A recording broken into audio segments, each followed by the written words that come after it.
নবী করিম সাল্লাল্লাহু আলাইহি ওয়াসাল্লাম বলেন, বনি ইসরাইল বিভক্ত হয়েছিল 72 দলে, আর এই উম্মাহ বিভক্ত হবে 73 দলে। এই যে 73 দল হবে, এটা আমাদের রাজনৈতিক দল না, এই 73 দল হবে আকীদা কেন্দ্রিক। এবার 73 দলের ফল কি, 73 দলের পরিণাম কি? প্রসিদ্ধ হাদিস আপনারা সবাই জানেন, নবী করিম সাল্লাল্লাহু আলাইহি ওয়াসাল্লাম বলেছেন, এই 73 দলের পরিণাম হলো কুল্লুহুম ফিন্নার ইল্লা মিল্লাতাম ওয়াহিদা। এই 73 দলের পরিণাম হলো 73 দলের সব জাহান্নামে যাবে ইল্লা মিল্লাতাম ওয়াহিদা। এই 73 দলের ভিতর জান্নাতে যাবে মাত্র একটা দল। জান্নাতে যাব মাত্র কয়টা দল? বলেন, জান্নাতে যাবে মাত্র কয়টা দল? একটা। এবার বুঝেন, এই যে 73 দল, এরা নামাজ পড়ে অবশ্যই, এই 73 দল এরা রোজা রাখে অবশ্যই, এই 73 দল এরা যাকাত দেয় অবশ্যই, এই 73 দল আপনার মতো ওয়াজও করে, আপনার মতো দান সদকাও করে, আপনাদের মতো মসজিদ মাদ্রাসায়ও দেয়, আমার আপনার মতো তারাও ঈদের দিন সুন্দর পোশাক পরে, আমার আপনার মতো তারাও কোরবানি করে। আমরা যেমন ইসলাম পালন করি তারাও তেমন ইসলাম পালন করে। আমরা যেমন আল্লাহকে রব মানি তারাও রব মানে। আমরা যেমন সরওয়ারে দো আলম ইসলামকে শেষ নবী মানি তারাও শেষ নবীকে মানে। আমলের দিক থেকে খুব ডিফারেন্স নাই। আমরা 5 ওয়াক্ত নামাজ পড়ি তারাও পড়ে, আমরা রমাদানে রোজা রাখি তারাও রোজা রাখে, আমরা বছরে একবার যাকাত দিই তারাও যাকাত দেয়। নবী করিম সাল্লাল্লাহু আলাইহি ওয়াসাল্লাম বলেন, এই 73 দলের মাত্র একটা দল জান্নাতি। প্রশ্ন হলো 72 দল, সবাই তো নামাজ পড়ে, সবাই তো রোজা রাখে, সবাই তো আল্লাহকে মানে, সবাই তো যাকাত দেয়, সবাই তো ইবাদত করে। প্রশ্ন হলো, আল্লাহকে মানার পর, নবীকে মানার পর, নামাজ পড়ার পর, রোজা রাখার পর, হজ করার পর, যাকাত দেওয়ার পর আবার জাহান্নামে যায় কেমনে? তারা নামাজ পড়ে ঠিক, তাদের নামাজের কোনো দাম আল্লাহর কাছে নাই। তারা রোজা রাখে ঠিক, তাদের রোজার আল্লাহর কাছে কোনো দাম নাই। তারা হজ করে ঠিক, তাদের হজের কোনো দাম নাই আল্লাহর কাছে। তারা যাকাত দেয়, তাদের যাকাতের কোনো দাম নাই আল্লাহর কাছে। কেন দাম নাই? কারণ আমল যদি আল্লাহর কাছে বিশুদ্ধ হতে হয়, আমল বিশুদ্ধ হতে হলে আগে শর্ত হলো আপনার আকীদা বিশ্বাস ঠিক থাকতে হবে। আপনার আকীদা বিশ্বাস যদি ঠিক থাকে, আপনার আকীদা বিশ্বাস যদি বিশুদ্ধ থাকে, আপনার আমল আল্লাহর কাছে কবুল হবে। আর আপনার আকীদা বিশ্বাস যদি ঠিক না থাকে, আপনার আকীদা বিশ্বাস যদি সঠিক না হয়, আপনার আমল সারা জীবন আপনি করবেন, কিন্তু ধান থেকে যেমন কিছু দান এমন থাকে যেগুলো চুষা বলা হয়, অর্থাৎ যেগুলো ধান নাই খালি, ওগুলার যেমন কোনো দাম নাই। আপনার আমল যদি আকীদা বিশ্বাস ঠিক না থাকে, আপনার আমলেরও কোনো দাম আল্লাহর কাছে। তাহলে বলেন ভাই, কোটা বন্ধ করো। তাহলে কথাটা বুঝেন, ইসলামে আমলের চেয়ে আকীদার গুরুত্ব বেশি। বলেন, ইসলামে আমলের চেয়ে, তার অর্থ আপনি নামাজ পড়া বাদ দিবেন, আমি এটা বলিনি। তাহলে প্রশ্ন হলো, আবরার সাহেব, আমল কবুল করার জন্য, আমল গ্রহণ হওয়ার জন্য আকীদা বিশ্বাস ঠিক থাকা, আকীদা বিশ্বাস বিশুদ্ধ হওয়া শর্ত। এটা আমার এই আলোচনা থেকে এতক্ষণ আপনারা বুঝলেন। তাহলে আকীদা বিশ্বাস কিরকম হবে? প্রশ্নটা বুঝেন, আকীদা বিশ্বাস কেমন হবে? নবী করিম সাল্লাল্লাহু আলাইহি ওয়াসাল্লামকে সাহাবা একরাম জিজ্ঞেস করেছেন, মান হিয়া ইয়া রাসূলুল্লাহ, মান হিয়া ইয়া রাসূলুল্লাহ। ওগো আল্লাহর নবী, আকীদা বিশ্বাস, এই উম্মত 72 দল যাবে জাহান্নামে, আর এই উম্মার একদল যাবে জান্নাতে। নবী করিম সাল্লাল্লাহু আলাইহি ওয়াসাল্লামকে সাহাবা একরাম জিজ্ঞেস করলেন, মান হিয়া ইয়া রাসূলুল্লাহ, ওই যে একদল জান্নাতে যাবে তারা কারা? আল্লাহ নবী সাল্লাল্লাহু আলাইহি ওয়াসাল্লাম তখন 2টা কথা বলেছেন। এই 2 কথার সাথে যদি আপনার মিল থাকে ঠিক আছে। একটা হলো মা আনা আলাইহি, আরেকটা হলো ওয়া আসহাবি। বলেন, একটা হলো মা আনা আলাইহি, বলেন মা, সবাই বলেন মা আনা আলাইহি। তাহলে 1 নম্বর কি মা আনা, এই পিচ্ছি 1 নম্বর কি মা আনা, বলেন না 1 নম্বর মা আনা আলাইহি, অর্থাৎ 1 নম্বর নবী। বলেন 1 নম্বর, বলেন 1 নম্বর ওয়া আসহাবি মানে হলো সাহাবা, ওয়া আসহাবি মানে কি জামাতে সাহাবা। আপনি নবীকে মানতে হবে, আপনি সাহাবাকে মানতে হবে, আপনি নবী, আপনার বিশ্বাসটা নবীর বিশ্বাসের সাথে মিল থাকতে হবে, আপনার বিশ্বাসটা সাহাবা একরামের বিশ্বাসের সাথে মিল থাকতে হবে, আপনার আদর্শটা নবী করিম সাল্লাল্লাহু আলাইহি ওয়াসাল্লামের আদর্শের সাথে মিল থাকতে হবে, আপনার আদর্শটা সাহাবা একরামের আদর্শের সাথে মিল থাকতে হবে, আপনার আমলটা নবী করিম সাল্লাল্লাহু আলাইহি ওয়াসাল্লামের আমলের সাথে মিল থাকতে হবে, আপনার আমলটা সাহাবা একরামের আদর্শের সাথে মিল থাকতে হবে। এই মা আনা আলাইহি, মা মানি নবী, নবীর কথা মানি সুন্নাহ, এখান থেকে এসেছে আহলুস সুন্নাহ। ওয়া আসহাবি মানে জামাতে সাহাবা, এখান থেকে আসতে ওয়াল জামাআ।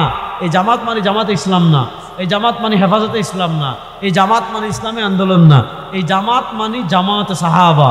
এই জামাত মানে কি জামাতে, বলেন এই জামাত মানে কি জামাতে সাহাবা। নবী করিম সাল্লাল্লাহু আলাইহি ওয়াসাল্লাম বলেন, যাদের কর্মপন্থা, যাদের বিশ্বাস, যাদের আমল সব নবী এবং সাহাবার সাথে মিলবে তারাই হবে জান্নাতি। আর নবী এবং সাহাবা একরামের সাথে যদি না মিলে আপনি কশিন কালেও জান্নাতে যেতে পারবেন। কশিন কালে মানে গুনাহ মাফ হলে তো যাবেনই, আযাব ভোগ করার পর মানে শুরুতে যেতে পারবেন না। এবার আমি আপনাদেরকে একটা জিনিস বলি, বুঝেন। আপনি এমন কাজ করছেন, এমন বিশ্বাস লালন করলেন, এমন কথা বললেন, এমন কাজ করলেন যেই কাজটা নবী এবং সাহাবা একরামের মানদণ্ডে উত্তীর্ণ না। কথাটা ভালো করে বুঝেন। আপনি এমন বিশ্বাস লালন করলেন, আপনি এমন বিশ্বাস লালন করলেন যে বিশ্বাসটা নবী এবং সাহাবা একরামের বিশ্বাসের বিরোধী। এবার বলেন, নবী এবং সাহাবা একরামের বিশ্বাসের বিরোধী কোনো বিশ্বাস লালন করে আপনি যদি নামাজ পড়েন, রোজা রাখেন, হজ করেন, যাকাত দেন, আপনার আমল, আপনার ইবাদত কি আল্লাহর কাছে কবুল হবে? উদাহরণস্বরূপ আমি বলি, আমাদের দেশে ইসলামের নামে আমরা এমন বহু কাজ করি, ইসলামের নামে আমরা এমন বহু বিষয় করি যে বিষয়গুলোর সাথে ইসলাম, কোরআন, হাদিস, সাহাবার কোনো সম্পর্ক নাই। এমন বহু কাজ আমরা দুনিয়াতে করি কি করি না? দেখেন, আমি কয়েকটা জিনিস বলি। প্রথমে একটা জিনিস বলি, নবী করিম সাল্লাল্লাহু আলাইহি ওয়াসাল্লামকে আল্লাহ দুনিয়াতে যে সকল মিশন দিয়ে দুনিয়াতে পাঠিয়েছিলেন, কোরআনের বিভিন্ন আয়াতে, কোরআনের বিভিন্ন আয়াতে আল্লাহ রাব্বুল ইজ্জত ওয়াল জালাল নবী করিম সাল্লাল্লাহু আলাইহি ওয়াসাল্লামকে কেন দুনিয়াতে পাঠিয়েছেন, নবী করিম সাল্লাল্লাহু আলাইহি ওয়াসাল্লামকে কেন পৃথিবীতে পাঠিয়েছেন, নবী করিম সাল্লাল্লাহু আলাইহি ওয়াসাল্লামকে দুনিয়াতে পাঠানোর লক্ষ্য কি, নবী করিম সাল্লাল্লাহু আলাইহি ওয়াসাল্লামকে দুনিয়াতে পাঠানোর উদ্দেশ্য কি, আল্লাহ রাব্বুল ইজ্জত ওয়াল জালাল কোরআনের জায়গায় জায়গায়, জায়গায় জায়গায়, পাতায় পাতায় আল্লাহ তার নবীকে কেন দুনিয়াতে পাঠিয়েছেন, কেন, কি উদ্দেশ্যে পাঠিয়েছেন, সেগুলো আল্লাহ কোরআনের পাতায় পাতায় বর্ণনা করেছেন। আমি একটা আয়াত পড়ি তাহলে বুঝবেন। এখানে 3-4টা বলা হয়েছে, সব বলা হয়নি, অন্য আয়াতে ভিন্নটা আছে। আল্লাহ বলেন, লাকাদ মান্নাল্লাহু আলাল মুমিনিন, লাকাদ মান্নাল্লাহু আলাল মুমিনিন, আল্লাহ মুমিনদের উপর দয়া করেছেন, আল্লাহ মুমিনদের উপর অনুগ্রহ করেছেন। লাকাদ মান্নাল্লাহু আলাল মুমিনিন, আল্লাহ মুমিনদের উপর দয়া করেছেন, আল্লাহ মুমিনদের উপর অনুগ্রহ করেছেন। ইয বাআসা ফীহিম রাসূলাম মিন আনফুসিহিম, আল্লাহ তাদের মধ্য থেকে, আল্লাহ জিন্নের মধ্য থেকে না, আল্লাহ ফেরেশতাদের মধ্য থেকেও না। লাকাদ মান্নাল্লাহু আলাল মুমিনিন, আল্লাহ মুমিনদের উপর দয়া করেছেন, আল্লাহ মুমিনদের উপর অনুগ্রহ করেছেন।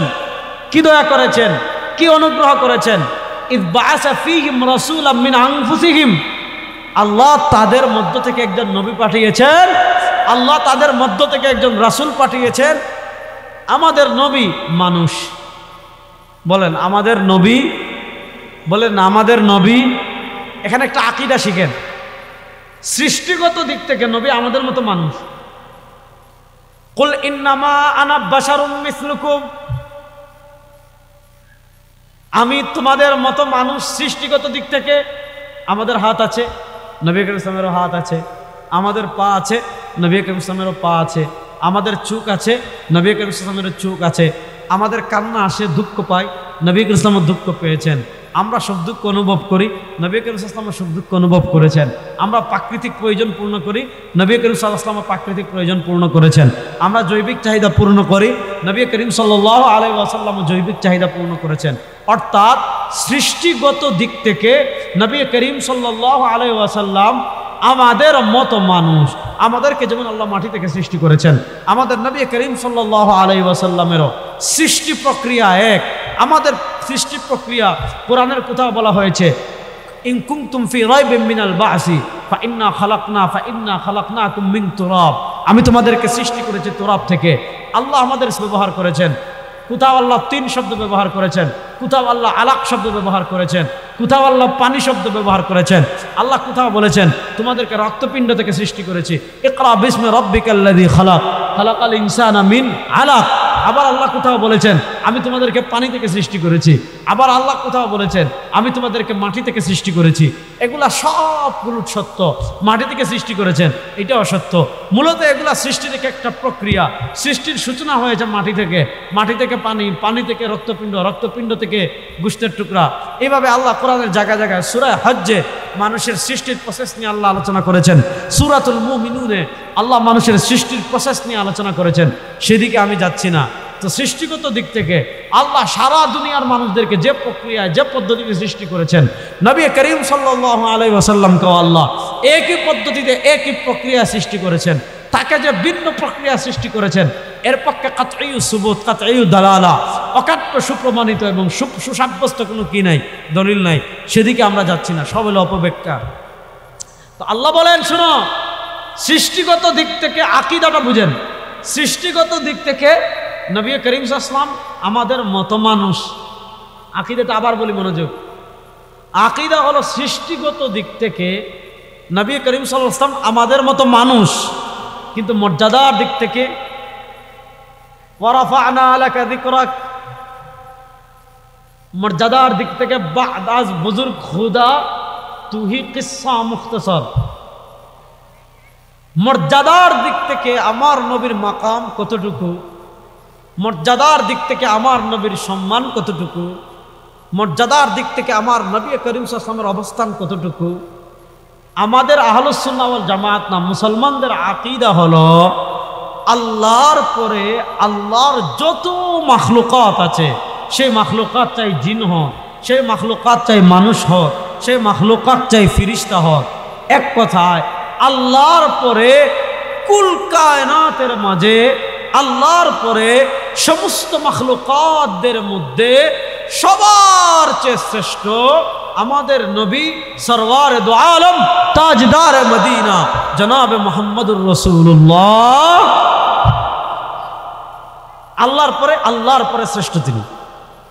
সৃষ্টিগত দিক থেকে তিনি মানুষ আমাদের মতো, কিন্তু মর্যাদার দিক থেকে আল্লাহর পরে সবার থেকে শ্রেষ্ঠ তিনি।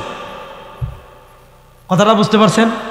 তা আল্লাহ বলেন লাকাদ মান্নাল্লাহু আলাল মুমিনিন, আল্লাহ মুমিনদের উপর দয়া করেছেন, আল্লাহ মুমিনদের উপর অনুগ্রহ করেছেন। মুমিনদের উপর কি দয়া করেছেন, মুমিনদের উপর কি অনুগ্রহ করেছেন? ইজ বাআসা ফীহিম রাসূলাম মিন আনফুসিহিম, আল্লাহ তাদের মধ্য থেকে একজন মানুষকে নবী বানিয়ে পাঠিয়েছেন। আল্লাহ তাদের মধ্য থেকে একজন মানুষকে রাসূল বানিয়ে পাঠিয়েছেন। কেন? কি জন্য? ইয়াতলু আলাইহিম আয়াতি, তার এক নম্বর মিশন কোরআন তেলাওয়াত করবেন। আচ্ছা, ওইটা নিয়ে আমি আলোচনা করব না আজকে। যে কয়েকটা মিশন নিয়ে, যে কয়েকটা ভিশন নিয়ে, যে কয়েকটা লক্ষ্য উদ্দেশ্য নিয়ে আল্লাহ তার নবীকে দুনিয়াতে পাঠিয়েছেন, তার ভিতর অন্যতম একটা লক্ষ্য এবং উদ্দেশ্য হলো ওয়ায়ুযাক্কিহিম। আমার দিকে তাকাবেন, আমার কথা বুঝবেন। আল্লাহ নবী করিম সাল্লাল্লাহু আলাইহি ওয়াসাল্লামকে যে কয়েকটা মিশন দিয়ে দুনিয়াতে পাঠিয়েছেন, আল্লাহ সরওয়ারে দু আলম সাল্লাল্লাহু আলাইহি ওয়াসাল্লামকে যে কয়েকটা ভীষণ দিয়ে দুনিয়াতে পাঠিয়েছেন, তার ভিতর একটা হলো তাজকিয়া, আত্মশুদ্ধি। তার ভিতর একটা হলো কি? তাজকিয়া। মানে কি বলেন না? আল্লাহ নবীকে যে কয়েকটা লক্ষ্য উদ্দেশ্য নিয়ে পাঠিয়েছেন, তার ভিতর অন্যতম একটা তাজকিয়া। বলেন অন্যতম একটা, সবাই বলেন অন্যতম একটা আত্মশুদ্ধি। আত্মশুদ্ধি মানে কি? কথাটা বুঝেন। সহিহ বুখারীতে হাদিস এসেছে, নবী করিম সাল্লাল্লাহু আলাইহি ওয়াসাল্লাম বলেন, ইন্নাল হালালা বাইয়িনুন ওয়া ইন্নাল হারামা বাইয়িনুন ওয়া বাইনাহুমা মুতাশাবিহাত ফামান ইত্তাকা শুবহাত ইস্তাবরা লিদীনিহি ওয়া ইরদিহি ওয়া মান ওয়াকা ফিশ শুবহাতি ওয়াকা ফিল হারামি কাররাঈ ইয়ারআ হাওলাল হিমা ইউশিকু আন ইয়াকা ফীহি আলা ইন্না লিকুল্লি মালিকিন হিমান ওয়া ইন্না হিমাল্লাহি মাহারিম। শুনেন, আল্লাহর একটা সীমা আছে, সীমার ভিতর যাওয়া যাবে না। এই হাদিসের প্রথম অংশের আমি ব্যাখ্যা করলাম না, যেহেতু প্রথম অংশ আমার আলোচনার সাথে সামঞ্জস্যপূর্ণ না, এখানে ভিন্ন প্রসঙ্গ নিয়ে আলোচনা করা হয়েছে। এজন্য হাদিসের প্রথম পয়েন্ট নিয়ে, প্রথম প্রসঙ্গ নিয়ে আমি একটা কথাও বললাম না, হাদিসের দ্বিতীয় প্রসঙ্গ নিয়ে বলি। নবী করিম সাল্লাল্লাহু আলাইহি ওয়াসাল্লাম বলেন, আমার উম্মতরা শোনো, আলা, খবরদার, মনোযোগ, সাবধান, আলা, আল্লাহ, বাংলাদেশের মানুষ মনোযোগ দিয়ে শুনো, ইন্না ফিল জাসাদি লা মুদগা, আল্লাহ আমাদের শরীরে একটা গোশতের টুকরা রেখেছেন। এটা সুস্থ থাকলে শরীর ঠিক আছে, আর এটা নষ্ট হলে শরীর নষ্ট। ইদা সালাহাত সালাহাল জাসাদু কুল্লু, এই শরীর ঠিক থাকলে পুরা শরীর ঠিক। ওয়া ইদা ফাসাদাত ফাসাদাল জাসাদু কুল্লু, এই শরীর নষ্ট হলে পুরা শরীর নষ্ট। এই গোশতের টুকরা নষ্ট হলে শরীর নষ্ট। হাদিস জানেন সবাই, ওহিয়াল কলব, এই গোশতের টুকরার নাম কলব। আল্লাহ আমাদের বাম স্তনের নিচে আমাদের কলব রেখেছেন। দেখেন, আমার হাত অসুস্থ হলে আমি বুঝি, আমি হাত বিশেষজ্ঞ ডাক্তারের কাছে যাই। আমার হাড্ডিতে প্রবলেম, ক্যালসিয়ামের সমস্যা, হাড্ডিতে ব্যথা করে, হাড্ডিতে চুট পেয়েছি, হাড্ডিতে ভেঙে গিয়েছে, হাড্ডির জয়েন্ট ছুটে গিয়েছে, এগুলো আমি বুঝি। যদি আমার হাতে প্রবলেম হয়, হাতে সমস্যা দেখা দেয়, আমি ডাক্তারের কাছে যাই। যদি আমার পায়ে সমস্যা হয়, আমি ডাক্তারের কাছে যাই। যদি আমার চোখে সমস্যা হয়, আমি বুঝি আমার চোখ ব্যথা করছে, আমার চোখ কসলাচ্ছে, আমি চোখে দেখতে পারছি না, আমার চোখ দিয়ে পানি পড়ে, আমি চোখ দিয়ে ঠিকমতো পড়তে পারি না, আমি চক্ষু হাসপাতালে যাই, আমি চক্ষু বিশেষজ্ঞ ডাক্তারের কাছে যাই। এবার বুঝেন, আমার হাত যেমন অসুস্থ হয়, আমি হাতের ডাক্তারের কাছে যাই। আমার পা যেমন অসুস্থ হলে আমি পা বিশেষজ্ঞ ডাক্তারের কাছে যাই। আমার চামড়া অসুস্থ হলে আমি ত্বক বিশেষজ্ঞ ডাক্তারের কাছে যাই। আমার চক্ষু অসুস্থ হলে আমি চক্ষু বিশেষজ্ঞ ডাক্তারের কাছে যাই। আমার হার্টে সমস্যা হলে আমি হার্ট বিশেষজ্ঞ ডাক্তারের কাছে যাই। দুনিয়াতে আমাদের শরীরের দুটো স্ট্রাকচার আছে, একটা হলো কলব আর একটা হলো বডি। বডির অসুস্থতা আমি অনুধাবন করতে পারি, মাথা ব্যথা হলে আমি অনুধাবন করতে পারি, নাকে ব্যথা হলে আমি অনুধাবন করতে পারি, দাঁতে ব্যথা হলে আমি অনুধাবন করতে পারি, শরীরের অঙ্গ প্রত্যঙ্গে ব্যথা হলে আমি অনুধাবন করতে পারি। আমার শরীরের একটা সাইড হলো আমার হাত, পা, চোখ, নাক, আমার জাওয়ারি হাত, আমার অঙ্গ প্রত্যঙ্গ, এটা হলো আমার শরীরের একটা দিক। আর আমার শরীরের আরেকটা দিক আছে, ওইটার নাম কলব, ওইটার নাম রূহ, ওইটার নাম কলব। নবী করিম সাল্লাল্লাহু আলাইহি ওয়াসাল্লাম বলেছেন, শুনো, আমরা যেমন হাত অসুস্থ হয়, পা অসুস্থ হয়, চোখ অসুস্থ হয়, শুনো, নবী বলেন তোমার ওই কলব যেটা আল্লাহ বাম স্তনের নিচে রেখেছেন, ওইটাও অসুস্থ হয়। হাত অসুস্থ হলে যেমন পুরা শরীর ব্যথা করে, চোখে সমস্যা হলে যেমন পুরা শরীর ব্যথা করে, আরে মাড়ির দাঁত যখন উঠে প্রচন্ড ব্যথা করে, মনে হয় থাকানো যায় না, হাঁটা যায় না, কথা বলা যায় না, খাওয়া যায় না। শুনেন, এই আমার বাম স্তনের নিচে আমার কলব আছে, আপনার বাম স্তনের নিচে আপনার কলব আছে। দুনিয়ার সব মানুষের বাম স্তনের নিচে তাদের কলব আছে। সরওয়ারে দু আলম সাল্লাল্লাহু আলাইহি ওয়াসাল্লাম বলেন, শুনেন, ওই বাম স্তনের নিচের কলব যদি ঠিক থাকে, আপনার পুরো শরীর ঠিক। অর্থাৎ আপনার হাত, আপনার বাম স্তরের নিচের কল্প যদি ঠিক থাকে, আপনার হাত গুনাহের দিকে যাবে না, আপনার চোখ গুনাহের দিকে যাবে না, আপনার পা গুনাহের দিকে যাবে না, আপনার জিহ্বা গুনাহের দিকে যাবে না, আপনার অঙ্গ প্রত্যঙ্গ গুনাহের দিকে যাবে না। আর আপনার কল্প যদি ঠিক না থাকে, আপনার হাতও যাবে, পাও যাবে, চোখও যাবে, মুখও যাবে, অঙ্গ প্রত্যঙ্গ যাবে। নবী করিম সাল্লাল্লাহু আলাইহি ওয়াসাল্লাম বলেন, শুনো, আল্লাহ আল্লাহ বলেন, শুনো, আমার হাবিবকে আমি যে কয়েকটা মিশন দিয়ে দুনিয়াতে পাঠিয়েছি, তার ভিতর একটা হলো তিনি মানুষের ওই যেমন আপনার হাত ভাঙ্গার ডাক্তার আছে, পা ভাঙ্গার ডাক্তার আছে, চোখের ব্যথার ডাক্তার আছে, ত্বকের ডাক্তার আছে, অপারেশনের ডাক্তার আছে। আল্লাহ বলেন, যেই কল্পটা অসুস্থ হলে সুস্থ করার ডিউটি দিয়ে, সুস্থ করার দায়িত্ব দিয়ে, সুস্থ করার ডাক্তার বানিয়ে আমি আমার হাবিবকে দুনিয়াতে পাঠিয়েছি। এখন প্রশ্ন হলো, কল্প অসুস্থ হয় কেমনে? হাত তো আমি বুঝি, যেমন আমার এই হাতের এই আঙ্গুলটা ভাঙ্গা, এটা আমি বুঝি। আমার চোখে প্রবলেম আমি বুঝি, আমি ভাত খেতে পারি না, জ্বর হলে তিতা তিতা লাগে আমি বুঝি, আমার পায়ে ব্যথা হলে আমি বুঝি, আমার দাঁতে ব্যথা হলে আমি বুঝি, আমার মাথায় ব্যথা হলে আমি বুঝি, যেমন আমার মাথায় এখানে ব্যথা আছে। কিন্তু প্রশ্ন হলো, কলবের অসুস্থতা কেমনে বুঝবো? ওখানে তো সিগন্যালও দেয় না, ব্যথাও করে না, জ্বরও ওঠে না, তাহলে ওখানের অসুস্থতা আমি বুঝবো কেমনে? নবী করিম সাল্লাল্লাহু আলাইহি ওয়াসাল্লাম বলেন, আমার উম্মতেরা শোনো, দুনিয়াতে কোনো মানুষ যদি গুনাহ করে, কলব অসুস্থ হয় কেমনে বুঝেন? নবী করিম সাল্লাল্লাহু আলাইহি ওয়াসাল্লাম বলেন, আমার উম্মতেরা শোনো, দুনিয়াতে কোনো মানুষ যদি গুনাহ করে, কি করে বলেন না, কি করে? কি করে গুনাহ করে? কি হয় জানেন? নুকিতাত ফি কলবিহি নুকতাতুন সাউদা, বুখারীতে আসছে বর্ণনা। কোন মানুষ যদি দুনিয়াতে একটা গুনাহ করে, সেটা শিরক হোক, কুফর হোক, কবিরা গুনাহ হোক, বেদাত হোক, যাই বলেন, যে গুনাহ করেন, দুনিয়াতে কোনো মানুষ যদি গুনাহ করে একটা, কি হয়? নুকিতাত ফি কলবিহি নুকতাতুন সাউদা,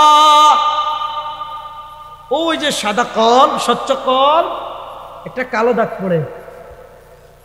আবার গুনাহ করেছেন, আবার কালো দাগ পড়বে, আবার গুনাহ করেছেন, আবার কালো দাগ। যত কালো দাগ পড়বে, আপনার কল্ব, আপনার আত্মা, আপনার হৃৎপিণ্ড, যাই বলেন, সেটা তত বেশি আহত হবে, সেটা তত বেশি অসুস্থ হবে।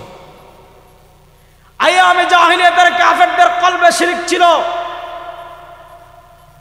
মানুষের অন্তরে কুফরের অসুস্থতা ছিল, শিরকের অসুস্থতা ছিল, গায়রুল্লাহর আইনের অসুস্থতা ছিল, সমাজ ব্যবস্থায় গায়রুল্লাহর সমাজ ব্যবস্থার অসুস্থতা ছিল। আল্লাহ বলেন, আমার হাবিবকে দুনিয়াতে যে মিশন দিয়ে পাঠিয়েছি, তার ভিতরে একটা হলো ইউজাক্কিহিম, তিনি তোমাদের অন্তর থেকে শিরক, কুফর, বেদাত, মুনকারাত, কবিরা গুনাহ সব অসুস্থতা দূর করে তিনি তোমাদের কলবকে পরিপূর্ণ সুস্থ করে দিবেন।